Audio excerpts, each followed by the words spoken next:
Hello guys, welcome to back my channel UP वाला AK. हम class 10th की जो मैथ है उसमें से जो चैप्टर नंबर 3 है उसमें 3.2 जो एक्सरसाइज है उसके जो क्वेश्चन नंबर 5 तक है पिछले वीडियो मैंने आपको सॉल्व करा दिया था। इस वीडियो में जो एनसीईआरटी की बुक है उसमें से जो क्वेश्चन नंबर 6 3.2 का क्वेश्चन नंबर 6 है उसको सॉल्व कराएंगे। देखिए, अभी हम एनसीईआरटी के क्वेश्चन कर रहे हैं। जब एनसीईआरटी हमारी कंप्लीट हो जाएगी इसके बाद हम क्या करेंगे, जो दूसरी बुक होती है उसमें जो अच्छे अच्छे क्वेश्चन होते हैं उनसे कराएंगे। तो चलिए एनसीईआरटी का अभी हम क्वेश्चन नंबर 6 देखते हैं। पिछले वीडियो में हमने क्वेश्चन नंबर 5 तक कंप्लीट कर लिया है। अगर आपने न देखा हो तो उस वीडियो को जरूर देखें। चलिए क्वेश्चन नंबर 6 देखते हैं। देखिए क्वेश्चन हमारा क्या दिया हुआ है। एक रैखिक समीकरण 2x plus 3y minus 8 equal to 0 दी गई है। दो चरों में एक ऐसी और रैखिक समीकरण लिखिए ताकि प्राप्त युग्म का ज्यामितीय निरूपण, जैसा कि पहले नंबर में दिया है कि प्रतिच्छेद करती रेखाएं हों, दूसरे नंबर में दिया है कि समांतर रेखाएं हों और तीसरे नंबर में दिया हो संपाती रेखाएं हों। देखिए हमें क्या करना है, एक इक्वेशन दी है। पिछले जो हमने क्वेश्चन किया था उसमें से जो a1/a2 b1/b2 c1/c2 का अनुपात देखने के लिए हमें दो समीकरण दी होती थी। इस क्वेश्चन में हमें एक समीकरण दी हुई है और एक समीकरण इस बार हमें अपने से निकालना है। देखिए जो पिछला क्वेश्चन था उसमें दो समीकरण दी थी, इसमें से अनुपात हमसे पूछता था, फिर पूछता था कि प्रतिच्छेद करती रेखाएं हों, समांतर होंगी कि संपाती होंगी। इस बार ये कह रहा है कि जब प्रतिच्छेद करती रेखाएं हों तब इसके साथ ऐसी कौन सी समीकरण हों जो यानी कि ये वाली जो हम ज्ञात करें और ये वाली समीकरण एक दूसरे को प्रतिच्छेद करें। दूसरे नंबर में वो दूसरे समांतर रेखाएं हों। देखिए हम क्या करेंगे, हमको ये पता है कि जो जब प्रतिच्छेद करती हुई रेखाएं होती हैं तो जो इसके यानी कि a1 b1 c1 इससे वाली वैल्यू आएंगी और जो हम निकालेंगे उससे आएंगे a2 b2 c2, यानी कि दोनों के अनुपात किस प्रकार होते हैं। और तो चलिए हम किस प्रकार से उसको निकालें देखते हैं। हमें जो भी दिया गया है इस क्वेश्चन में पहले हम सबसे पहले उसको लिखेंगे। देखिए हमें एक इक्वेशन दी हुई है, क्या दी हुई है, 2x plus 3y minus 8 equal to 0। और देखिए पहले नंबर में यानी कि जो पहले नंबर दिया हुआ है वो दिया हुआ है कि रेखाएं जो हैं वो क्या करती हों, प्रतिच्छेद करती हुई रेखाएं हों, प्रतिच्छेद करती हुई रेखाएं हों।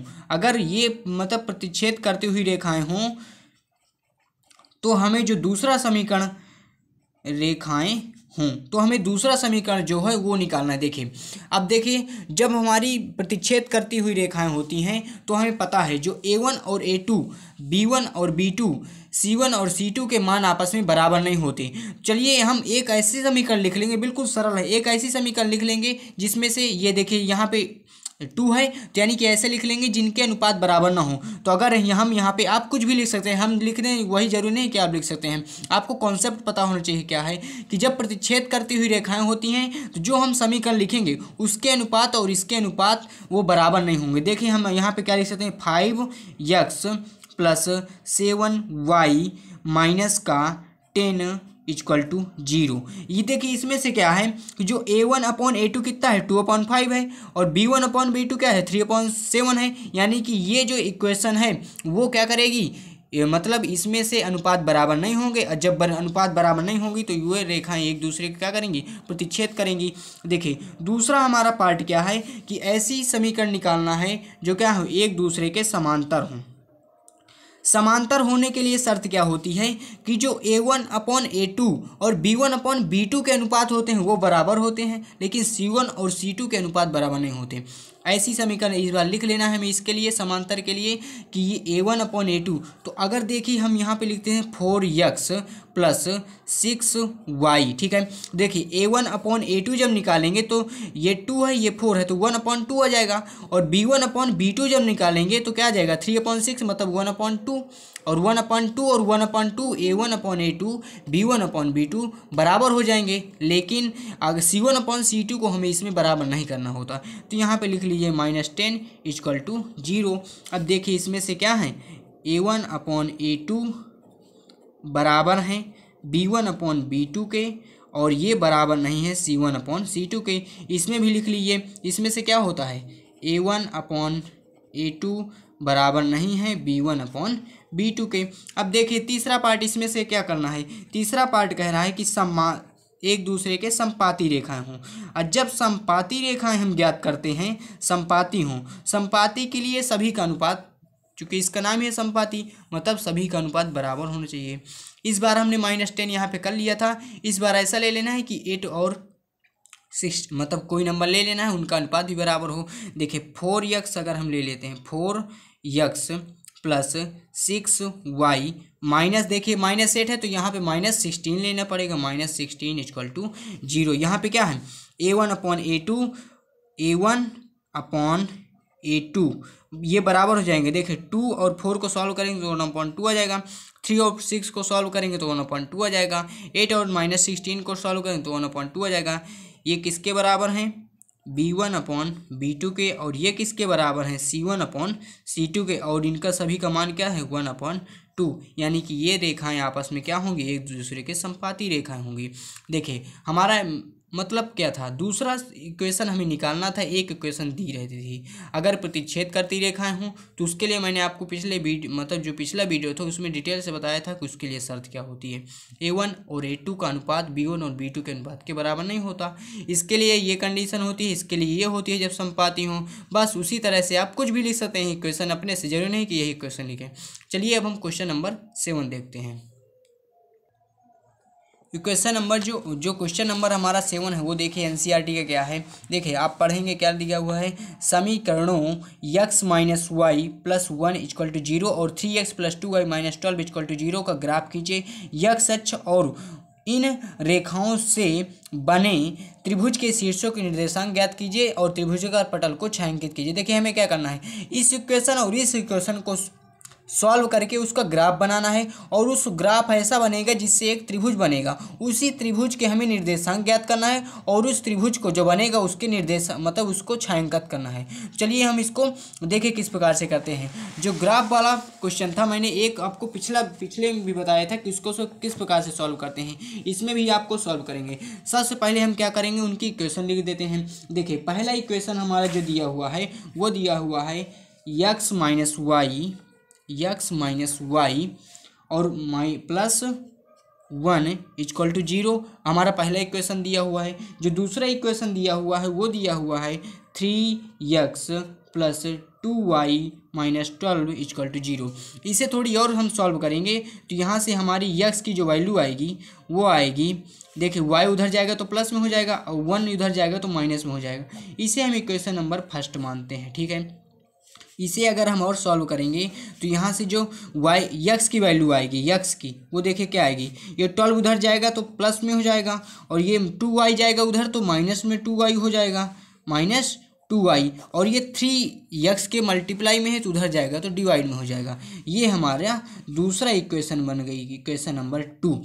अब देखिए हमने क्या बताया था कि जब इस प्रकार से इक्वेशन को सॉल्व करना हो तो क्या करते हैं, दोनों के इक्वेशन जो होती हैं उनमें x की वैल्यू रखते हैं और y की वैल्यू आती हैं, और जो y की वैल्यू आती हैं उनमें से क्या करते हैं, ग्राफ में उनके निर्देशांक रख देते हैं, और जो निर्देशांक बनेगा उसमें से क्या होगा, एक हमारा त्रिभुज बनेगा, उसी को हमें छायांकित करना है। तो चलिए हम यहाँ पे आपको पहला स्टेप क्या करना है कि हम लिखेंगे समीकरण 1 में x के विभिन्न मान रखने पर, समीकरण 1 में y के लिखते हैं तो x के मिल जाएंगे, y के भिन्न भिन्न मान रखने पर,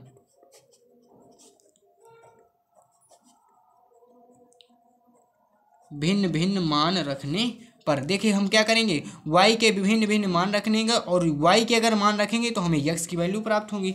देखिए इस क्वेश्चन में हम y पहले हम x y और यहाँ पे x और y इसके निर्देशांक लिखते हैं।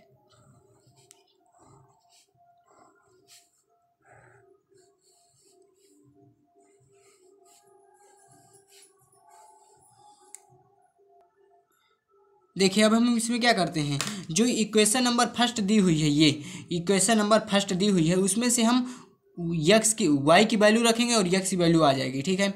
या तो x की वैल्यू रखेंगे और y की वैल्यू आ जाएगी। तो चलिए अगर हम यहाँ पे इस इक्वेशन में y की जगह 1 रख देते हैं, देखिए y की जगह अगर 1 रख देंगे तो 1 और -1 इक्वल टू क्या हो जाएगा, 0। यानी कि y का मान 1 रखने पर हमें x की वैल्यू 0 मिल रही है। y का मान अगर हम 1 रख रहे हैं तो x का मान हमें 0 मिल रहा है, निर्देशांक हो जाएंगे 0 और 1। ठीक है। y की वैल्यू अगर यहाँ पे हम 2 रख देते हैं, 2 रखेंगे तो 2 में से 1 घटाएंगे तो 1 बचेगा। अगर y की वैल्यू 2 रख देते हैं तो x की वैल्यू 1 मिलेगी, मतलब निर्देशांक हो जाएंगे 1 और 2। देखिए और दूसरा अगर हम लगते हैं y की वैल्यू 3 रख देते हैं, 3 रख देंगे, 3 में से 1 घटाएंगे 2 मिलेगा, तो x की वैल्यू 2 होगी और निर्देशांक हमारे हो जाएंगे 2 और 3। अब आप 1 2 वैल्यू और लिख सकते हैं, जैसे माइनस में आप लिखना चाहें, अगर यहाँ पे आप y की जगह माइनस रखेंगे, -1 y की जगह अगर माइनस रखेंगे तो देखिए -1 यहाँ भी हो जाएगा और -1 ये भी है, तो यानी कि x की वैल्यू होगी -2, यानी कि निर्देशांक हो गए -1 और -2 और -1। ये हमारे यहाँ हैं इक्वेशन नंबर जो फर्स्ट थी। अब हम क्या लिखेंगे, इसी प्रकार से समीकरण 2 में रखेंगे y के विभिन्न मान रखने पर लिखेंगे यहाँ पे समीकरण 2 में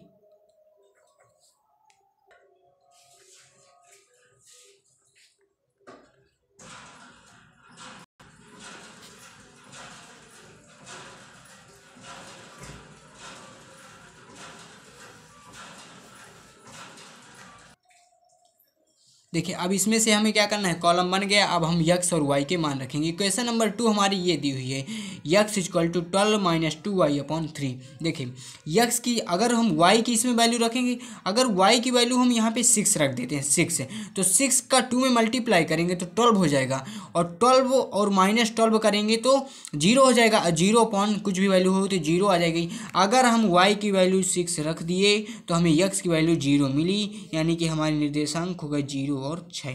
इसी प्रकार से हमें दूसरा मान रखना है।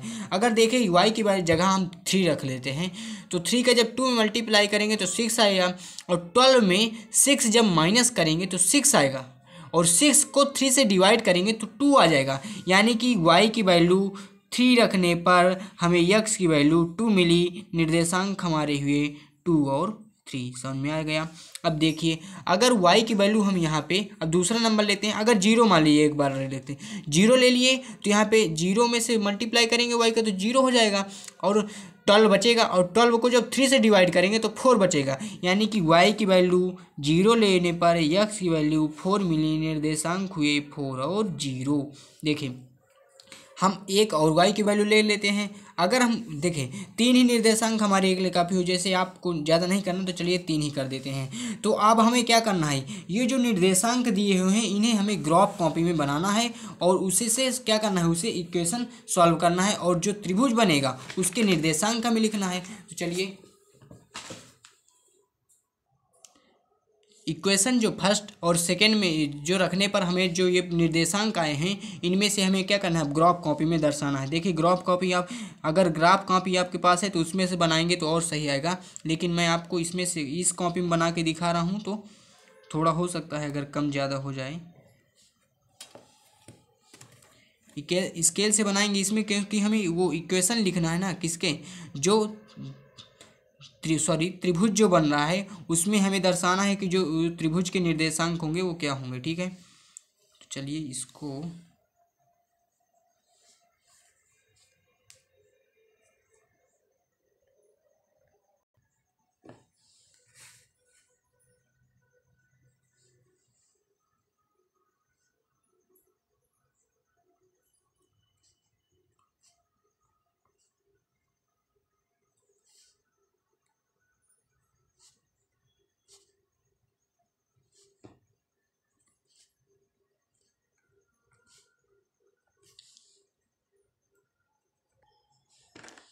देखिए इस साइड x की पॉजिटिव वैल्यू और इधर निगेटिव वैल्यू, इधर ये ऊपर y की पॉजिटिव वैल्यू और ये इधर निगेटिव। अब हमारा क्या होता है, उससे हम जो हमारे बिंदु थे उनको दर्शा देना है। पहला हमारा जो इक्वेशन फर्स्ट से मिला था बिंदु, आप मतलब पिछले मैंने आपको बता दिया था, तो आपको आपने नोट किया होगा वो बिंदु।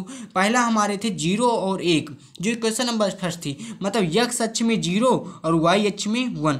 x अक्ष में 0 है, मतलब इधर जाना ही नहीं, y अक्ष में 1 है, यानी कि 0 और 1 यहाँ पे आ जाएंगे। यहाँ पे आप हल्का सा लिखेंगे 0 और 1। ठीक है, जो दूसरे थे हमारे इक्वेशन नंबर फर्स्ट के, वो 1 और 2 थे, मतलब x का मान 1 और y की वैल्यू 2, मतलब यहाँ पे आएंगे 1 और 2। ठीक है, देखिए हम लिख नहीं रहा हूँ क्योंकि इससे त्रिभुज बनाना होगा, फिर 1 और 2। चलिए ठीक है, लिख देते हैं 1 और 2 आएगा। ठीक है, और जो तीसरे बिंदु थे उसके वो थे 2 और 3, एक्स की वैल्यू 2 और वाई की वैल्यू 3 यहाँ पे, ठीक है, 2 और 3, ये 2 और 3 वाला बिंदु है, ठीक है। और जो चौथी वैल्यू थी वो थी -2, एक्स की वैल्यू -2 और वाई की वैल्यू -1, मतलब यहाँ पे, ठीक है, -2 और -1, ये 4 बिंदु थे इक्वेशन नंबर फर्स्ट के। इनको हम क्या करेंगे, इनको मिला देंगे। चलिए ये 4 बिंदु हम होंगे तो इनको आप क्या करेंगे, मिला देंगे। देखिए ये देखिए ये 4 बिंदु मिल गए, ठीक है। इसमें आप क्या करेंगे, इक्वेशन भी लिख देंगे। अब हमारा जो दूसरा स्टेप क्या है, उस जो दूसरे बिंदु थे पहले दूसरे इक्वेशन के वो थे 0, 6, यानी कि एक्स अक्ष में उसका मान 0 था और वाई वन में 6 था, यानी कि यहाँ पे ऊपर आएगा कहीं पे, यहाँ पे 0 और 6, ठीक है। हमारे ये पहले बिंदु है, देखिए। जो दूसरे बिंदु है वो हमारे 2 और 3, मतलब एक्स अक्ष में उसका मान 2 और वाई अक्ष में 3, मतलब ये वाला बिंदु होगा, ठीक है, पहले से ये दर्शाया हुआ है। और जो तीसरा वैल्यू हो 4 और 0, यानी कि यहाँ पे, यानी कि एक बिंदु ये है, एक ये है और एक ये है, यानी कि इसको मिलाएंगे। अगर हम इनको आपस में क्या करते हैं, मिलाएंगे, देखिए इन तीनों बिंदुओं को आपस में मिला देना है। अब इस आकृति को आपको ये देख के बताना है कि इस आकृति में आपको जो त्रिभुज है वो कहाँ पे दिख रहा है। देखें ये आपको मैंने ग्राफ में बताया, ये पूरा है, तो इसमें से आपको जो त्रिभुज बन रहा है वो देखिए क्या बन रहा है, ये यहाँ से यहाँ तक, और मैं आपको छायांकित करके दिखा रहा हूँ उसमें, क्योंकि बोला था क्या करना है, छायांकित। चलिए इसको छायांकित कर देते हैं, जो त्रिभुज बना हुआ है उसको छायांकित कर देते हैं। ये हमारा क्या है, छायांकित किया हुआ भाग है। अब इसके त्रिभुज के निर्देशांक लिख देना है। देखिए निर्देशांक क्या लिख देंगे, एक ये वाला निर्देशांक है, एक ये है, ये क्या है, एक्स अक्ष में इसकी वैल्यू 4 है और वाई अक्ष में 0 है, क्योंकि ऊपर नहीं उठा, यानी कि 4 और 0 हो जाएगा।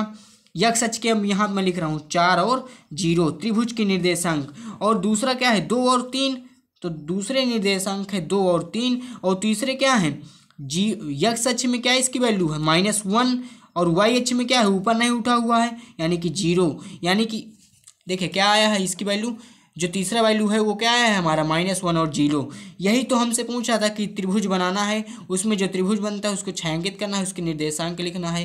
तो निर्देशांक मतलब ये त्रिभुज जो बना हुआ है उसके निर्देशांक हो गए। इस प्रकार से हमारा जो क्वेश्चन नंबर 7 था वो कंप्लीट होता है। तो चलिए अगर आपको वीडियो पसंद आया हो तो हमारे चैनल को सब्सक्राइब जरूर कीजिएगा। तो चलिए मिलते हैं अगले वीडियो में। Thank you.